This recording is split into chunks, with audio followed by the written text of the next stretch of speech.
المصنف رحمه الله تعالى ونفعنا بعلومه في الدارين آمين. Alhamdulillah, bersyukur kepada Allah Subhanahu wa taala ada himpunan kita pada pagi ini di Jabat SSM seberang Jaya ni. InsyaAllah pada rangka pengajian kita mengenai bab puasa Jadi saya terus masuklah membahaskan di tangan ya muslim-muslimat yang ada kertas penerangan tentang hukum hakam puasa. Jadi bila disebutkan puasa, iaitu apa makna puasa? Menahan diri daripada perkara yang membatalkan puasa daripada terbit fajar sampai tenggelam matahari. Itu ta'rif puasa. Tahan diri kita daripada perkara yang membatalkan puasa. Ya, daripada terbit fajar masuk waktu subuh sampai tenggelamnya matahari. Oke, jadi kita terus masuk syarat. Tengok dalam kitab ada syarat-syarat wajib puasa ada 4. Ini apabila lengkapi 4 syarat ni, maka wajiblah atas kita berpuasa. Yang pertama, syarat wajib puasa iaitu Islam. Orang kafir tak wajib berpuasa. Ini ma'ruf bagi kita. Yang kedua, baligh. Baligh mana baligh sampai umur. Sampai umur di sini sama ada dengan keluar air mani atau keluar darah haid bagi perempuan, ataupun yang tak keluar darah haid, tak keluar air mani sampai cukup umur 15 tahun. Bermakna wajib atas dia berpuasa. Dan seterusnya bagi kanak-kanak, macam mana kanak-kanak yang belum baligh apabila sampai umur mumayyiz. Mumayyiz ni kebiasaan umur 7 tahun, ataupun boleh membezakan yang mana kiri, yang mana kanan. Boleh makan sendiri, minum sendiri, istinja sendiri. Yang dipanggil mumayyiz, disuruh dia berpuasa. Dan apabila sampai umur 10 tahun, kalau tak mau berpuasa dipukul. Tetapi jangan dipaksa budak ni.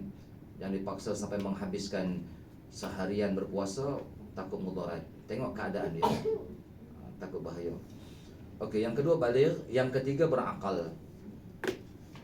Berakal bermakna terkeluar kata berakal iaitu orang gila.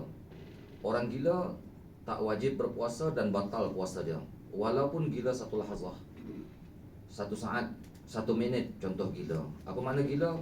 Hilang akal, kekal kekuatan. Badan dia kuat tapi akal tak ada, itu gila. Jadi bermakna gila ni kalau 1 minit pun gila atau 1 saat pun gila, puasa dah batal dan tak wajib atas dia qada. Dia tak wajib qada. Berbeza kalau pitam. Pitam kalau menghabisi siang hari. Contoh pitam pukul 5 pagi, sedar-sedar pukul 9 malam. Dia ada niat puasa. Bermakna puasa dia tak sah, wajib dia qada sebab menghabisi keseluruhan siang hari. Adapun kalau pitam tadi tak menghabisi keseluruhan siang hari. Contoh pitam pukul 5 pagi. Sebelum pitam dia niat. Apa makna pitam? Pitam hilang ingatan serta kekuatan. Bermakna ingatan pun tak ada, kekuatan pun tak ada. Pengsan lah bahasa kita. Okey, yang ni wajib. Mana kalau seandainya dia tak menghabisi keseluruhan siang hari. Contoh lagi 5 minit nak masuk waktu subuh, dia sedar daripada pitam. Waktu maghrib lah, nak masuk waktu maghrib, sedar daripada pitam. Bermakna puasa dia sah. Yang kata batal puasa orang pitam jadi kalau menghabisi keseluruhan siang hari. Faham? Dan orang pitam kalau seandainya puasa dia tak sah, wajib dia qada. Berbeza orang gila. Itu hukumnya. Okey. Yang ni mungkin jarang-jarang lah berlaku. Yang keempat, mampu berpuasa. Macam mana mampu berpuasa? Mampu berpuasa yang pertama, mana ada tenaga lah. Terkeluar dengan kata mampu berpuasa ni, yang pertama sekali iaitu orang musafir. Orang musafir tak wajib berpuasa. Dengan ada 2 syarat. Dalam ni dia tak tulis. Orang musafir tak wajib berpuasa dengan 2 syarat. Yang pertama, dia keluar daripada qaryah dia sebelum daripada masuk waktu subuh. Okey, itu yang pertama. Keluar daripada qaryah sebelum masuk waktu subuh, dan perjalanannya 2 marhalah ke atas, 92 km ataupun 82 km ke atas. Jadi kalau macam ni, awal-awal lagi orang musafir tak wajib berpuasa. Tapi kalau pukul 9 pagi baru nak naik bas, pukul 9 pagi baru nak mulakan perjalanan, haram tak berpuasa. Melainkan kalau ada kemudaratan, tak larat dah nak puasa, nak bawa kereta pun tak boleh dah. Yang ni wajib atas dia berpuasa. Okey. Itu yang pertama, orang musafir. Jadi orang musafir ada dua syarat kalau dia tak berpuasa. Yang kedua, orang sakit. Ya, orang sakit. Orang sakit tak wajib berpuasa. Tapi syarat sakit apa dah? Syarat sakit yang boleh tak puasa ada 4 syarat. Yang pertama, kalau dia berpuasa boleh menghilangkan nyawa, mana mati. 1. Yang kedua, kalau dia berpuasa hilang manfaat anggota. Macam mana hilang manfaat anggota? Doktor kata kalau kamu berpuasa tangan kamu akan mati sebelah, contohlah kita kata gitu. Tangan mati sebelah ya. Okey. Kalau yang ni tak wajib atas dia berpuasa. Okey, itu yang kedua. Yang ketiga, doktor kata kalau kamu berpuasa lambat sembuh. Ni yang ketiga, lambat sembuh. Atas nasihat doktor. Ubat tak makan apa semua jadi lambat sembuh. Yang ni pun tak wajib berpuasa. Yang keempat, zuhir parut yang keji pada anggota yang zuhir. Contoh ada parut dengan sebab dia tak boleh nak makan ubat, zuhir. Contoh di parut yang keji pada anggota yang zuhir, muka, ya, tangan, yang ni. 4 syarat ni bagi orang yang sakit yang diharuskan tak berpuasa. Kalau setakat sakit gigi, demam, tak nak puasa, hukum dia haram. Ya? Ada 4 syarat ni sahaja. Okey, itu yang orang sakit. Yang ketiga, masalah tak mampu berpuasa iaitu orang tua. Orang tua ya. Orang tua jangan dipaksa dia berpuasa kalau dia dah tak mampu. Jadi habis macam mana orang tua, biarkan dia tak berpuasa, kemudian kita bayarkan fidyah. Mak ayah kita umur 80 tahun, 90 tahun nak paksa puasa buat apa? Jadi kita bayarkan fidyah untuk dia. Macam mana bayarkan fidyah? Boleh kita bayar fidyah. Contoh, jangan silap ya. Kita dah tahu dah, tok kita ni tak larat nak puasa dah. Awal Ramadan kita bayar 30 cupak beras. Hukum dia tak sah. Dia kena lepas sehari. Contoh hari ni, pagi ni kita berpuasa. Malam nanti kita boleh bayar untuk hari ni. Untuk esok tak boleh lagi. Kalau untuk esok, malam esok baru kita bayar. Jadi kita ambil jalan mudah, tunggu habis 30 hari lah. 30 hari malam raya tu kita nak bayarkan fidyah untuk mak ayah kita dengan sebab tak berpuasa. Okey, itu cara dia. Itu yang ketiga. Yang keempat, masalah tak mampu nak berpuasa, kerja yang tak boleh ditangguhkan. Kontrak ya. Orang kerja kontrak buat bangunan apa semua, bos dia kata kena selesaikan sebelum raya. Dengan panas-panas macam ni, dia tak wajib puasa sebab kerja tak boleh ditangguhkan. Zaman dulu orang mukui padi apa semua kan. Zaman sekarang ni kalau kerja kontrak macam ni lah. Jadi ada 4 keadaan orang yang tak mampu berpuasa yang saya sebutkan tadi. Jadi mana syarat berpuasa mesti mampu berpuasa. Okey, itu yang bahagian yang pertama iaitu syarat-syarat wajib berpuasa. Yang seterusnya fardu puasa ataupun rukun puasa. Fardu puasa ada 4 perkara. Dia sebenarnya bukan 4 ya, dia 2 ya. Fardu puasa iaitu pertama niat. Saya bahas dulu niat. Ini penting niat ya. Innamal a'malu binniyat. Segala pekerjaan ini bergantung di atas niat. Jadi bagaimana kita niat berpuasa? Saya cerita niat puasa Ramadan.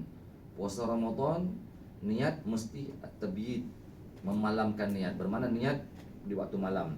Start daripada waktu maghrib sampai azan subuh esok. Itu waktu seseorang berniat. Terserah di mana waktu dia berniat, malam. Tabyid, bermalam niat. Yang kedua, niat puasa Ramadan dia mesti ta'yin. Sahaja aku puasa Ramadan. Ramadan tu kena lintas di hati kita. Jangan niat sahaja aku puasa esok hari kerana Allah Ta'ala, tak sah puasa kita. Jadi sahaja aku puasa Ramadan esok hari kerana Allah Ta'ala. Okey. Niat yang macam ni sah. Okey. Itu. Yang ketiga saya nak sebut masalah niat iaitu boleh kita niat puasa 30 hari. Jadi kalau di dalam mazhab Imam Syafi'i, dia kena niat tiap-tiap malam. Dia tak boleh kita pakai borong terus 30 hari. Melainkan di dalam mazhab Imam Maliki. Imam Maliki harus kita niat puasa sahaja aku puasa Ramadan 30 hari kerana Allah Ta'ala. Ya, puasa Ramadan sebulan kerana Allah Ta'ala. Dan saya kira kita bertaklid dengan mazhab Imam Maliki. Kenapa perlu macam tu? Takut sesuatu malam, contoh terlambat bangun, niat pun tak ada lagi, bangun-bangun pukul 9 pagi. Habis sah tak puasa kita? Kalau ikut mazhab Syafi'i tak sah puasa kita. Tapi kalau kita dah taklid dengan mazhab Maliki, di awal Ramadan kita niat di awal Ramadan ya. Tak boleh hari puasa kedua baru niat saja aku puasa sebulan bulan Ramadan, tak boleh lah. Di awal Ramadan kita kena niat. Untuk mazhab Syafi'i kita niat tiap-tiap malam. Jadi pada malam pertama tu niat dua-dua sekali. Ya. Sebab kita orang Syafi'i bermakna tiap-tiap malam kita kena ada niat. Okey. Jadi malam yang kedua apa semua tu kita dah niat untuk sebulan. Jadi kalau terlupa niat ataupun bangun lewat ke, boleh kita bertaklid dengan mazhab Imam Maliki. Itu masalah niat. Dia kena ada niat ya sebelum daripada terbit fajar. Yang kedua, menahan diri daripada makan, minum, setubuh dan muntah dengan sengaja. Sebenarnya yang menahan diri itu orang panggil perkara yang membatalkan puasa. Rukun puasa yang kedua iaitu apa dah? Orang yang berpuasa. Catat situlah. Orang yang berpuasa. Bukan salah kita tu betul, tapi untuk peringkat permulaan mengaji dia letak macam ni memudahkan saja. Tapi sebenarnya rukun puasa yang kedua iaitu orang yang berpuasa. Kenapa orang yang berpuasa? Sebab puasa dia tak ada kaifiat, tak ada cara macam sembahyang. Sembahyang ada berdiri, ada rokok, ada sujud. Puasa ada macam tu. Kita tahan diri, kita buat kerja lain pun, yang penting tak makan, tak melakukan perkara yang membatalkan puasa. Sebab itu di dalam rukun puasa disebutkan orang yang berpuasa. Jadi ada dua rukun puasa. Yang pertama iaitu niat. Yang kedua orang yang berpuasa. Dan saya nak sebutkan di sini apa yang disebutkan dalam kitab, saya akan terangkan. Dia kata menahan diri daripada makan. Jangan makan. Jangan makan, jangan minum. Ya. Jangan makan, jangan minum. Okey, makan tu jelas. Kalau terlupa tak ada masalah lah. Walaupun banyak makan terlupa tak ada masalah. Jadi kalau sengaja tu batal. Saya nak sebutkan masalah hukum makan. Banyak orang kadang lalai. Lalai macam mana? Elok dekat azan ataupun dah bunyi dengar Allahu Akbar, azan subuh, dia masih lagi tak berus gigi. Bila tak berus gigi ataupun tak buang sisa-sisa makanan celah gigi, air liur dia akan lalu di celah sisa makanan. Kemudian kita telan air liur. Kita bukan telan sisa makanan, kita telan air liur. Hukum puasa sudah batal. Dia termasuk hukum makan juga. Ini yang banyak orang lalai. Jadi kita kena bagi peringatan. Sebenarnya ulama dah letakkan waktu imsak. Imsak ni mana lebih kurang 15 minit atau 10 minit sebelum azan. Yang tu waktu untuk kita bagi clear lah gigi kita apa semua. Jangan ada sisa makanan. Ataupun lubang gigi ke, ada nasi ke duduk dalam tu, kena buang. Nanti kita biarkan azan dah azan subuh dah. Air liur dah lalu di celah makanan. Kita tak telan makanan, kita telan air liur yang lalu di sisa makanan tadi. Kemudian kita telan. Hukum puasa sudah batal. Sebab dia termasuk dalam hukum makan. Ini kena pesanlah ke anak-anak kita ke apa semua. Kita yang mendengar pengajian ni kita tahu. Sisa makanan tu kena. Kalau kita tak tahu tak apa. Pergi bekerja tengok orang kata cabai ada kat gigi hang. Tak, itu tak batal sebab kita tak tahu. Tak tahu. Ni masalah kita tahu, kita menyedari daging ada di celah gigi, buat tak tahu. Azan lah. Sudah, yang ni batal puasa dia awal lagi. Bila batal puasa dia kena duduk cara orang berpuasa. Dia nak makan, dia nak minum tak boleh. Kalau dia makan minum haram. Puasa batal dan wajib dia qada. Okey. Itu. Yang seterusnya minum macam biasalah. Dan kalau kita minum kadang-kadang ada tinggal rasa kesan, ada rasa macam manis, ada apa semua. Dah azan subuh dah, tak ada masalah. Itu bukan ain, itu asar, kesan. Kesan daripada minuman kita. tak ada masalah, itu tak batal puasa. Yang tak mau sisa makanan. Okey. Yang seterusnya bersetubuh, melakukan persetubuhan. Yang ini haram bagi orang yang berpuasa melakukan persetubuhan. Di awal Islam, siang malam tak boleh nak melakukan persetubuhan. Kemudian dilonggarkan. Ya, dilonggarkan oleh Allah Subhanahu Wa Taala, haram waktu siang, halal waktu malam. Jadi kalau macam tu, bila berlaku persetubuhan, yang dua-dua batal puasa. Tapi yang kena kafarah, dia batal puasa dan wajib atas dia kafaratul uzma, kafarah yang besar. Apa dia kafarah yang besar? Nanti dia akan cerita. Puasa 2 bulan berturut-turut. Ya, puasa 2 bulan berturut-turut. Atas apa puasa 2 bulan berturut-turut? Laki-laki sahaja. Perempuan tak wajib. Kenapa? Perempuan sudah batal puasa dia bukan dengan persetubuhan, dengan masuk sedikit hasyafah zakar ke dalam faraj dia sudah batal. Adapun laki-laki ketika masuk sebahagian hasyafah zakar, puasa dia tak batal. Bila tenggelam hasyafah zakar ke dalam faraj, yang tu baru batal puasa orang laki-laki. Bermakna laki-laki batal persetubuhan dia, batal puasa dia dengan sebab persetubuhan. Perempuan batal puasa dia bukan dengan sebab persetubuhan. Jadi dua-dua batal puasa, yang kena bayar kafarah puasa 2 bulan berturut-turut, ini orang laki-laki. Faham ya? Jadi makna haram melakukan persetubuhan di siang hari di bulan Ramadan. Dan seterusnya muntah. Ya, muntah. Muntah ni maksud kata buat muntah. Kalau seandainya termuntah tak batal puasa. Tapi kalau buat muntah sampai dia muntah, hukum batal puasa dia. Okey, jelas ya? Ya. Contoh kita berjalan jauh ke, tengok hijau kiri kanan, bergerak, muntah. Ini tak masalah. Diteruskan puasa dia. Cuma saya nak sebut kalau termuntah, wajib kita basuh mulut kita. Sebab apa? Kesan-kesan muntah tu ada. Jadi ketika kita basuh mulut kita, wajib mubalaghah. Mubalaghah ni mana kita bersangatan. Contoh, bagi dia agak, kalau ketika tu tertelan sedikit air, jangan menelan tu batal. Kalau tertelan, hukum tak batal, sebab kita nak basuh muntah. Kalau kita biarkan muntah tersebut, puasa kita batal. Sebab apa? Air liur dia akan lalu di celah muntah tersebut dan masuk ke dalam badan kita. Yang ni batal puasa. Okey. Jadi bahasa dia termuntah ya, bukan muntah. Kalau muntah buat muntah, yang ni batal puasa. Dan muntah dengan sengaja. Itu perkara dah.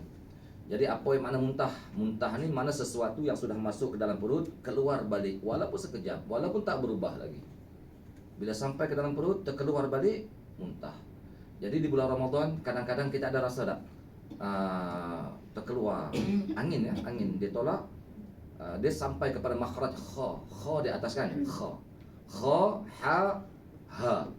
Kalau sampai kepada makhraj kha, wajib kita buang dan kita berkumur.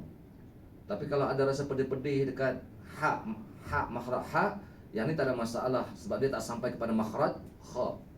Hati-hati, kadang bulan Ramadan ni biasa kita belahak dia keluar. Hatta yang keluar tadi air saja, tak ada rasa apa-apa, wajib buang. Kalau kita telan, hukum batal puasa kita. Okey? Itu muntah namanya. Yang seterusnya perkara yang membatalkan puasa. Ini penting ya. Perkara yang membatalkan puasa. Yang membatalkan puasa ada 10 perkara. Yang pertama, apa-apa yang sampai ke dalam rongga dengan jalan sengaja. Penjelasan dia, fahamkan dulu apa dia rongga yang terbuka. Dalam mazhab Syafi'i kita ni, rongga yang terbuka, pertama telinga, kedua hidung, ketiga mulut, yang keempat kubul dan dubur. Okey. Saya sebutkan. Adapun mata bukan rongga yang terbuka. Jadi bermakna kalau kita titik ubat mata ada rasa pahit dekat sini, yang tu tak batal puasa. Ya? Sebab apa? Sebab mata bukan rongga yang terbuka. Okey. Telinga, saya nak sebut telinga. Rongga yang terbuka. Bagaimana batal puasa kalau masuk sesuatu ke dalam telinga kita? Jadi dobit batin ya, batin bagi telinga ataupun hidung, mulut, iaitu sesuatu yang kalau masuk boleh mengubahkan ubat ataupun mengenyangkan. Itu dobit dia. Boleh mengubahkan ubat. Kalau kita korek tangan, jari kita dengan kat telinga kita, yang ni tak batal puasa. Sebab dia tak sampai kepada had batin. Yang tak boleh, kalau kita ambil macam putih kapas ya, masuk kat telinga, yang tu batal puasa. Sebab apa? Kalau sampai kepada had tu, kita masukkan ubat, dia akan memberi kesan tak? Memberi kesan. Yang tu batal puasa kita. Telinga. Okey? Yang kedua, hidung. Bila masukkan sesuatu ke dalam hidung sampai ke haisyum, batang hidung ni, kalau swab, swab batal puasa. Masuk mana ke dalam hidung kita, batal puasa. Sampai kepada had batin, mana batang hidung. Tapi kalau setakat buang tai hidung, bulan puasa, tak batal puasa. Sebab itu had zuhir. Okay, ya? Dan lagi satu ni apa, masuk apa yang sejuk, bib ya. Yang tu tak batal puasa. Itu orang panggil asar, mana kesan sahaja. Dia bukan ain. Ingat ya? Kalau swab test tu batal puasa. Sebab dia dah sampai kepada had batin. Ustaz, kalau Sesemua kan kita kena buang. Tapi kalau kita baring, kan dia macam tertelan. Okey. Dia macam ni. Okey, saya nak masukkan cerita had bahagian mulut. Dia sesemua ni cerita kena bahagian mulut. Hidung dah selesai kita bahas. Kemudian bahagian mulut. Bahagian mulut ni kita perhati ya. Bahagian mulut dia ada tiga had.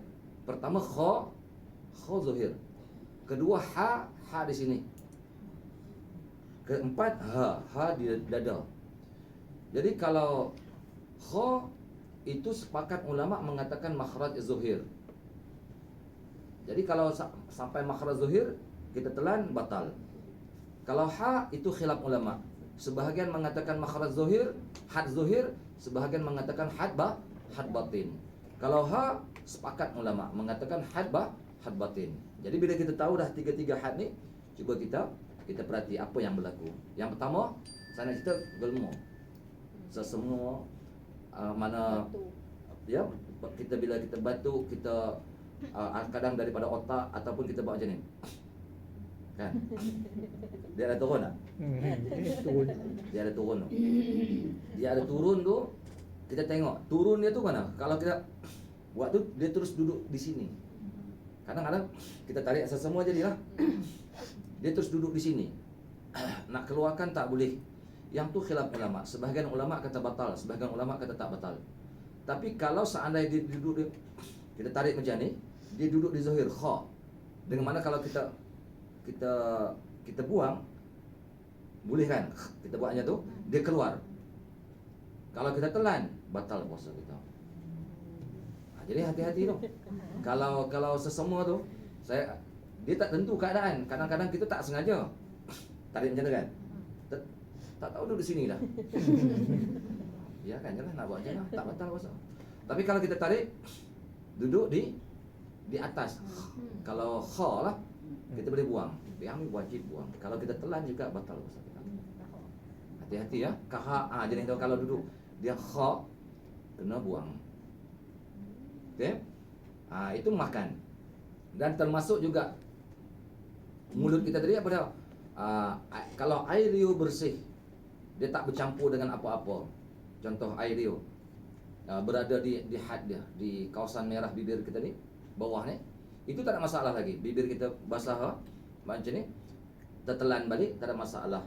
Ataupun lidah kita panjang, keluarkan lidah dengan air liur ada di situ, masuk balik tak batal. Tapi kalau dia meleleh sini, dia meleleh, yang tu batal puasa. Sebab apa? Dia lebih daripada had ni. Dia dobit dia di sini saja, had bawah bibir kita ni. Kalau dah meleleh ni, sedut balik. Okey, yang tu batal puasa. Okey, jelas tak? Dah. Okey. Dan lagi satu masalah yang tadi saya dah sebut, masalah muntah. Dia cerita mulut. Saya nak cerita masalah apa dah?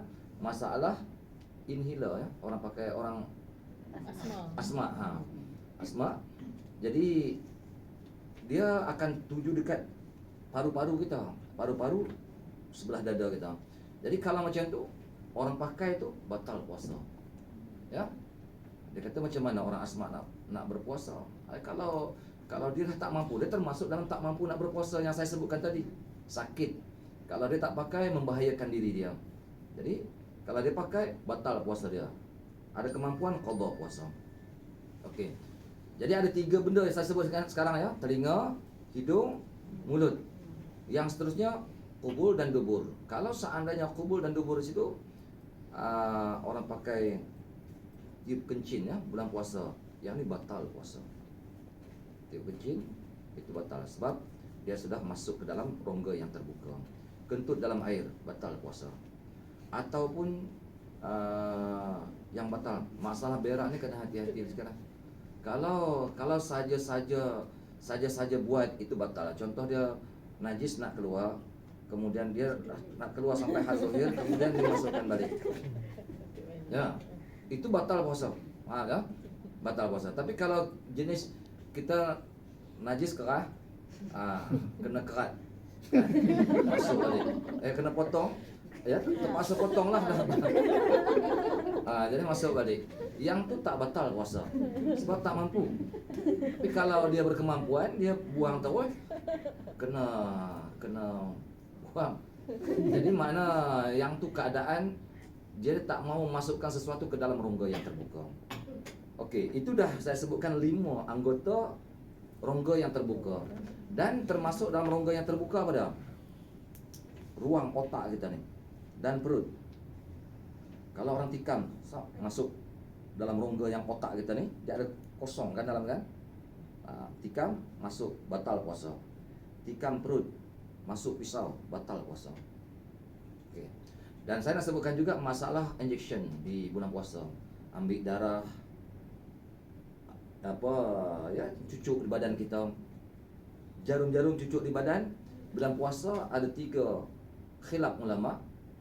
Yang pertama semata-mata cucuk di badan hukum batal puasa. Batal puasa ya. Yang kedua, cucuk di badan tak batal puasa, tapi dhaif. Qaul dhaif. Yang ketiga, ada tafsir. Macam mana ada tafsir? Kalau cucuk tadi mengenyangkan, macam mana orang cucuk masuk air ya? Kalau masuk air di badan kita ni, dia akan jadi segar kan? Yang ni batal puasa. Kalau cucuk mengenyangkan, tak kisahlah cucuk tadi di daging ke, cucuk tadi di urat, tapi dia mengenyangkan, itu batal puasa. Yang kedua, kalau cucuk tersebut tadi cucuk tak mengenyangkan. Macam mana cucuk tak mengenyangkan? Insulin. Orang pakai orang keciman ni kan? Lagi cucuk ambil darah itu tak mengenyangkan. Cucuk untuk masuk ubat itu tak mengenyangkan. Cucuk macam ni macam mana? Kalau cucuk macam ni, kalau cucuk di urat itu batal puasa. Kalau cucuk di saraf atau di daging tak batal puasa. Ya, itu penjelasan mana agak luas ya. Jadi kalau paling mudah kita kata di bulan Ramadan ni tak usah ambil darah lah. Kalau tanya, kalau cucuk di daging, tanya doktor, kalau cucuk ni kat mana? Cucuk di daging, dia kata tak ada masalah, tak batal puasa kita. Tapi kalau cucuk di urat itu batal puasa, walaupun dia tak mengenyangkan. Tapi kalau cucuk mengenyangkan walaupun bukan di urat, yang tu tetap batal puasa. Ingat ya? Kalau insulin lagi lapar. Insulin orang kecil mana cucuk itu lapar. Jadi biasa insulin cucuk di daging kan, dia tak kisahlah cucuk di mana-mana. Yang tu tak ada masalah, puasa sah. Okey, jelas tak? Kalau air masuk daripada rongga ni, rongga roma kita, yang roma, yang ni tak batal puasa, cuma makruh kita mana berendam dalam air bagi segar. Okey, saya nak cerita hukum mandi ya. Hukum mandi dan masukkan berkumur-kumur di bulan Ramadan. Kalau mandi di bulan Ramadan, tanya dulu, Mandi ni mandi disuruh ke mandi tak disuruh? Kalau mandi disuruh, macam mana mandi disuruh? Mandi junub, mandi hari Jumaat, itu mandi yang disuruh. Mandi hari Jumaat, mandi orang nak pergi sembahyang Jumaat, itu disuruh. Ada dua keadaan mandi. Mandi menyelam ke mandi bersiram? Kalau mandi bersiram, sedangkan mandi tadi disuruh, yang ni tiba-tiba termasuk air ke dalam telinga, yang ni tak batal puasa. Telinga ke mulut ke apa ke tak batal puasa, sebab mandi tadi bersiram dan mandi tadi disuruh. Tapi kalau mandi disuruh, mandi menyelam, dia mandi tu contoh mandi junub, tiba-tiba mandi menyelam di bulan Ramadan, termasuk air ke dalam rongga yang terbuka, itu batal puasa. Tapi kalau mandi tadi tak disuruh, macam mana mandi tak disuruh? Saja-saja mandi tengah hari, nak bagi sejuk badan, okey? Yang ni bukan disuruh, saja-saja mandi. Yang ni mandi menyelam ke, mandi berjirus ke, termasuk saja air ke dalam rongga, salah satu rongga yang saya sebutkan tadi, hukum sudah batal puasa. Ingat? Ni kadang-kadang kita tak berhati-hati ketika mandi kan, jirus masuk. Biasa mandi telinga lah. Di telinga ni masuk. Sudah batal dah puasa kita. Kalau sudah batal puasa, kena duduk cara orang berpuasa, tak boleh nak makan, tak boleh nak minum. Tunggu maghrib nanti baru boleh makan. Sebab apa? Sebab apa batal? Sebab mandi tadi tak disuruh. Bahkan makruh dah kita mandi selepas sembahyang asar. Selepas sembahyang asar orang berpuasa jangan mandi dah. Bahkan orang berpuasa sunat mandi dia selepas berbuka puasa nanti, sebelum pergi sembahyang tarawih ataupun di rumah lepas buka puasa tu. Sepanjang bulan Ramadan sunat dia mandi selepas berbuka puasa. Lepas sembahyang asar jangan apa? Mandi. Okay. Lepas sembahyang zuhur jangan gosok gigi. Kan? Bau mulut orang berpuasa, mulut dia berbau. La khuluqu famis shaimi atyabu min rihil miski. Bau mulut orang berpuasa itu lebih harum daripada bau kasturi. Terakhirlah suruh kawan cium. Ya, itu Allah Ta'ala masuk kata kiasan dia, bermakna Allah Ta'ala suka. Jangan kita buang bau. Ini isyarat kita menahan diri kita daripada makan lah. Jadi makna jangan gosok gigi selepas sembahyang zuhur, jangan mandi selepas sembahyang asar. Jadi kalau sebelum sembahyang zuhur nak gosok gigi, sebelum masuk waktu zuhur lah, kita nak gosok gigi walaupun dengan ubat gigi tak ada masalah. Sebab ubat gigi hanya asar, kesan, bukan ain benda masuk ke dalam rongga kita. Okey? Itu hukumnya. Jadi mana cucuk jarum tadi, hati-hati ya, mana kena tanya doktor cucuk kat mana ni. Dia kata nak ambil darah confirm kat urat. Jangan kita bagi batal puasa kita.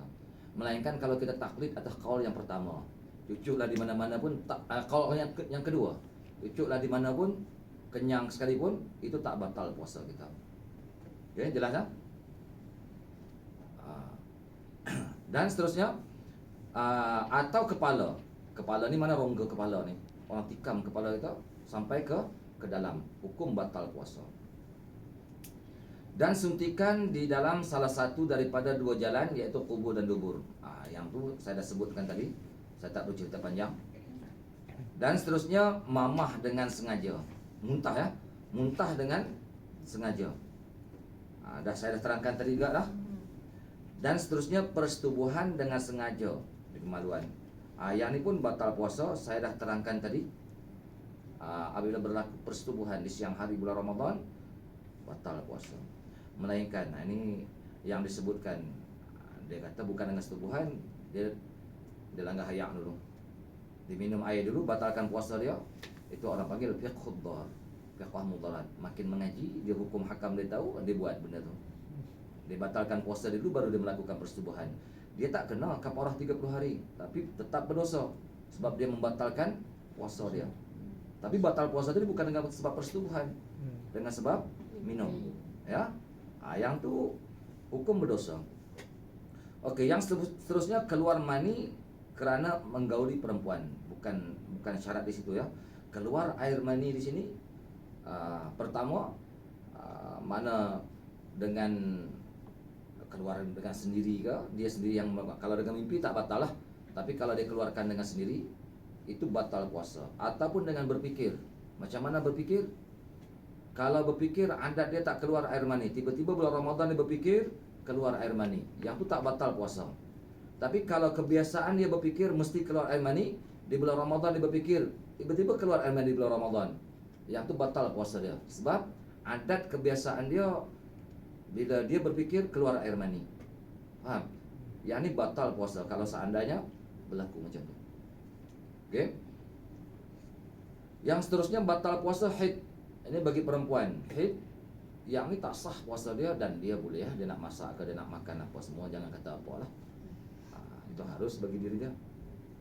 Tetapi kalau perempuan tersebut berhenti darah haid di siang hari, contoh tengah hari berhenti darah haid, macam mana keadaan dia? Sunat dia duduk cara orang berpuasa, jangan makan, jangan minum, jangan apa dah. Sebab dia dah berhenti darah haid.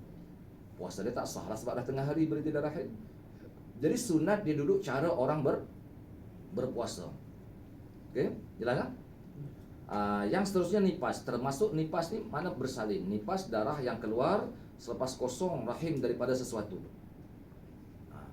Jadi makna di sini kalau nifas ataupun bersalin, hatta kalau bersalin tadi kering, bersalin tadi bukan cara normal, mana bedah, itu pun termasuk hukum batal puasa. Tapi kalau dia tak bersalin, walaupun darah tolak sebelum bersalin, kadang-kadang perempuan keluar darah, dipanggil darah apa? Darah talak. Kalau darah talak, puasa tak batal lagi. Contoh pukul 6.30 petang dah keluar darah talak. Darah talak ni hukumnya wajib sembahyang. Jangan silap ya. Perempuan selepas bersalin, selepas kosong rahim tu baru panggil darah nifas. Adapun darah yang kalau sebelum bersalin dah keluar darah, itu bukan darah nifas lagi, itu darah talak. Darah talak bermakna dia kena puasa tak? Dia kena puasa lagi. Dia tak boleh nak makan lagi apa semua. Melainkan nasihat doktor dia katakan kena minum Milo ke apa ke. Kalau tidak nanti takut tak boleh nak bersalin, terpaksa lah kan. Tapi kalau dia mampu untuk bertahan, wajib dia bertahan puasa. Okay, jadi mana bersalin termasuk hukum perkara yang membatalkan puasa. Yang seterusnya gila. Dan gila macam saya sebutkan tadi lah. Kalau gila walaupun 5 minit saja gila, sedar-sedar daripada gila, sudah puasa tak sah dah, dan dia tak wajib qada dan tak perlu qada. Kalau dia qada pun tak sah qada dia. Berbeza pitam. Kalau pitam menghabisi keseluruhan siang hari di bulan Ramadan, itu batal puasa dia. Kalau tak menghabisi tak batal. Yang ini kita sebutkan hukum hakam puasa ya. Dan seterusnya, buka muka surat sebelah, disunatkan ketika berpuasa 3 perkara. Dia banyak lagi ya. Cuma di sini saya sebutkan, dalam kitab ini sebutkan sikit. Apa dia? Segera berbuka puasa. Bagaimana segera berbuka puasa? Pastikan dulu waktu berbuka sudah yakin. Jangan pakai agak-agak rasa-rasa dah boleh buka puasa dia kata. Kalau pakai rasa-rasa, batal dah puasa kita. Boleh rasa kuih ya. Batal dah puasa dah. Jangan kita dah, itu Nabi kata dalam satu hadis, celaka orang berpuasa. Nabi ulang 3 kali, celaka orang berpuasa, celaka orang berpuasa. Yang mana di siang hari dia berpuasa, di hujung-hujung siang hari batal puasa dia dengan sebab terlampau nak segera sangat. Segera tu sunat apabila sudah pasti. Tapi kalau belum pasti, jangan buka puasa, dia batal puasa kita. Yang kedua, melambatkan sahur. Jadi saya nak sebutkan waktu sahur ni, masuk waktu sahur tu bila? Apabila malam berbahagi 2. Pukul 1 lah. Dan kata-kata malam berbahagi 2 pukul 1. Dah bagi 2. Yang tu dah masuk waktu sahur. Kalau pukul 11 malam dia makan, dia kata aku tak nak bangkit dah. Esok hari Minggu, hari cuti, lajak terus nak tidur. Pukul 10 pagi baru nak bangkit. Yang ni tak termasuk sahur lagi. Dia sahur masuk setengah malam. Ya. Setengah malam tak kisah. Dan sunat kita melambatkan sahur. Sunat melambatkan sampai waktu bila? Sampai waktu imsak. Imsak ni 15 minit atau 10 minit sebelum masuk waktu subuh. Jadi sebelum tu mana lebih kurang, kalau kita kata sekarang masuk waktu pukul berapa? 6-10 minit lebih kurang kan. 6-10 minit. Bermakna pukul 6 kita berhentilah makan. Pukul 5.30 tu makan. Pukul 6 berhenti. Ada 10 minit kita nak berus gigi, nak apa semua bagi beliau. Itu mentakhirkan sahur. Dan meninggalkan kata-kata yang buruk. Dia banyak lagi lah, mana buka puasa dengan tamar, Kalau tak ada tamar, air zam-zam. Kalau tak ada air zam-zam, benda manisan yang tak terkena api, yang tak dimasak, buah-buahan ke. Kalau tak ada juga manisannya, macam buah-buahan, buka puasa dengan sesuatu yang manis yang dimasak. Itu step dah.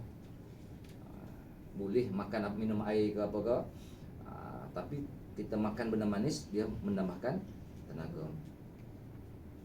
Di bulan Ramadan juga disunatkan yang lain juga, apa dia? Memperbanyakkan membaca Al-Quran. Azam lah, sekali khatam Quran ke, paling tidak malam-malam, siang bekerja, malam baca 1 juzuk dan tarawih apa semua. Ini amalan yang Allah Ta'ala gandakan di bulan Ramadan. Okey, diharamkan berpuasa pada 5 hari.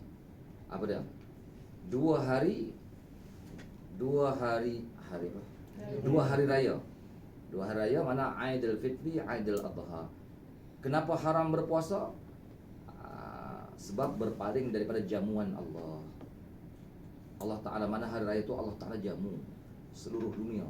Orang jangan berpuasa, Allah Ta'ala jamu kita. Itu mana? Makanlah. Dan kalau puasa haram serta tak sah. Dan seterusnya hari-hari tasyrik, yaitu 11, 12, 13 Zulhijjah. Ini pun sama juga, berpaling daripada jamuan Tuhan. Okey, dimakruhkan puasa pada hari Syak kecuali jika ia jatuh pada hari yang biasa ia melakukannya. Macam mana? Masalah dia macam ni lah. Masalah hari Syak ni apa dah? Hari yang ke-30 daripada bulan Syaban. 30 bulan Syaban.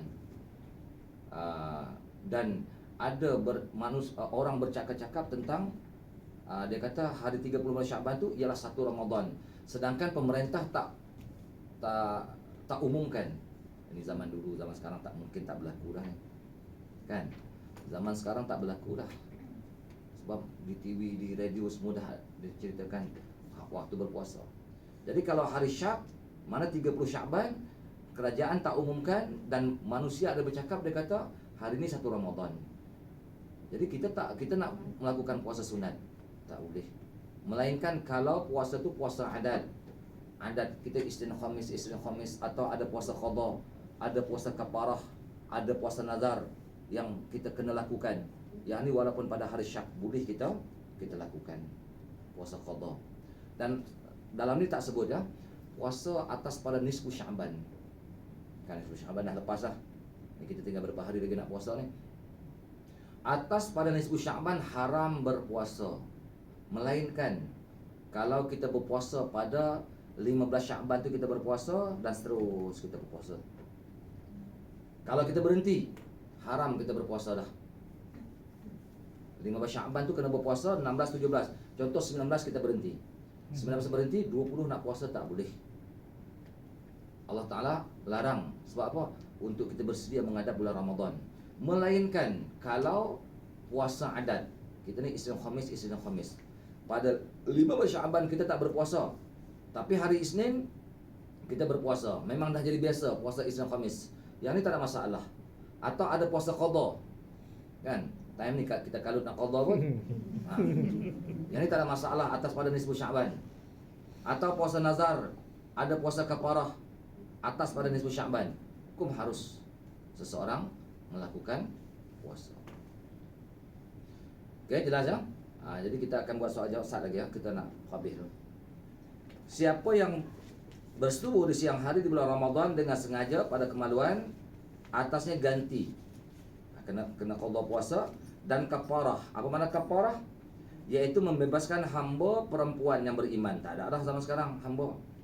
Jika tiada didapati, puasa 2 bulan berturut-turut. Yang ni. Dia kena kafarah dia puasa 2 bulan berturut-turut. Kalau berhenti sehari, kena ulang balik pada awal. Kafarah besar. Yang ni atas laki-laki sahaja, perempuan tak kena. Kalau tak mampu juga, jika tiada mampu memberi makan 60 orang miskin, setiap seorang miskin 1 cupak. Mana kena cari 60 orang fakir miskin. Seorang fakir miskin tadi 1 cupak, 60 orang. Jadi cerita dia susah lah. Kalau ini denda orang yang melakukan persetubuhan di siang hari di bulan Ramadan. Okey, terus.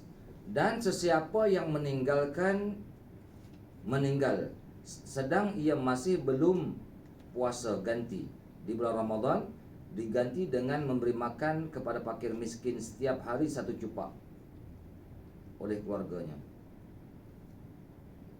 Okey, macam ni masalah dia. Mak ayah kita ke siapa-siapa adik-beradik kita dah meninggal, sedangkan dia ada puasa qada tahun sudah atau yang sebelum dia. Yang ni kena bayarkan kifarat puasa dia. Kita nak qadakan puasa dia boleh. Kita nak qadakan kita puasa. Tapi kalau kita tak mau qadakan puasa untuk dia, kita bayar kafarah. Bermakna sehari 1 cupak, sehari 1 cupak beras. Okay? Ataupun puasa-puasa yang sudah. Ini saya nak sebut masalah kadang-kadang kita ada qada puasa. Contoh qada puasa tahun sudah, kita ada qada, kita tak qada lagi tahun ni, masuk Ramadan yang akan datang ni masih lagi tak qada. Bermakna langkah tahun lah. Bila langkah tahun, qada tetap qada, dan 1 tahun kita langkah 1 cupak beras. Fikirlah mungkin 5-6 tahun sudah, 10 tahun sudah, yang kita ada tinggal puasa yang sampai sekarang kita tak qada. Langkah tahun dia naik cupak dia. Kalau 10 tahun sudah, bermakna sehari kita tinggal puasa. Sekarang kita baru nak qada, kena bayar 10 cupak beras dan puasa tetap qada. Ingat. Jadi kalau langkah tahun dia kena naik 1 cupak. Langkah tahun naik 1 cupak. Begitulah berterusan. Mati. Bila mati saja kena bayarkan kafarah. Bermakna 1 tahun 1 cupak beras. Kan? 1 tahun 1 cupak beras. Jadi kena kira lah. Kalau kita fikir-fikir balik apa benda yang kita tak qada sampai sekarang ni, dia kena bagi selesai sebelum Allah Ta'ala ambil kita. Mati kita susah. Ada benda yang sangkut paut dengan diri kita. Okey, jelas ya? Habis. Dan seterusnya kita tengok orang tua jika tidak mampu berpuasa boleh berbuka dan memberi makan setiap hari 1 cupak yang ditinggalkan. 1 cupak kepada fakir miskin. Ini saya dah terangkan awal-awal pengajian tadi. Orang tua kalau tak mampu nak berpuasa, jangan paksa berpuasa. Kita gantikan cupak beras. Sehari 1 cupak beras. 30 hari 30 cupak beras. 1 cupak beras ni berapa? 1 gantang beras. 1 gantang bersamaan 2.75 kilo. Kita ambil 3 kilo lah senang Kita ambil 3 kilo. Bermakna kalau 3 kilo tu untuk 4 hari. 3 kilo itu untuk 4 hari. Jadi kita bayarkanlah untuk mak ayah kita. Kalau mana sebulan, kalilah 3 kilo untuk 4 hari. Bagi kepada fakir miskin. Lagi satu, kita kadang silap apa dia? Silap kita ni bila kita nak bagi fidyah, letak dekat tepi masjid, kat masjid, siapa-siapa keluar ambil lah. Yang ni hukum tak sah, saya kata. Yang kadang ambil tu orang kaya. Dia kena pastikan kita kena bagi pada fakir miskin. Okey? Orang perempuan hamil dan yang menyusukan anak, jika kedua-duanya takut atas diri keduanya, boleh keduanya berbuka ke atas keduanya puasa ganti jika kedua-duanya takut berlaku mudarat ke atas anak-anak mereka. Jadi makna keduanya boleh berbuka dan hendaklah qada dan dikenakan kafarah setiap hari yang tidak berpuasa 1 cupak, iaitu 1 ratil. Saya ambil ringkas mudah kita faham bahasa macam ni saja. Orang yang mengandung atau menyusukan anak, biasanya kalau mengandung anak tak aktif, ataupun menyusukan anak pun tak mau menyusu. Sebab bila perempuan ni tak makan susu agak masam, anak tak mau menyusu. Jadi kalau macam tu, kalau kita nak berbuka puasa tadi takut atas apa? Kalau takut mudarat atas anak, yang ni dia kena qada serta bayar fidyah. Sehari 1 cupak. Faham? Qada serta bayar fidyah. Tapi kalau dia takut mudarat atas diri dia, atau takut mudarat atas diri dia serta anak, yang ini hanya qadha puasa sahaja.